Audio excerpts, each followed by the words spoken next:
ప్రజావాణి దరఖాస్తులను పరిష్కరించడానికి అధిక ప్రాధాన్యతనివ్వాలని జిల్లా కలెక్టర్ కె హేమావతి అధికారులను ఆదేశించారు. కలెక్టర్ కార్యాలయంలో ప్రజావాణి కార్యక్రమం ద్వారా జిల్లాలోని నలుమూలల నుంచి వచ్చిన ప్రజల నుండి వారి సమస్యలపై అర్జీలను స్వీకరించారు.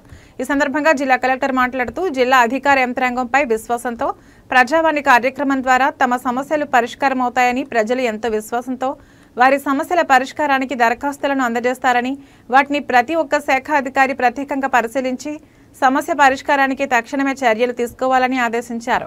ఈ కార్యక్రమంలో జిల్లా అదనపు collector revenue Abdul Hameed, DRO Nagarajamma, జిల్లా అధికారులు తదితరులు పాల్గొన్నారు.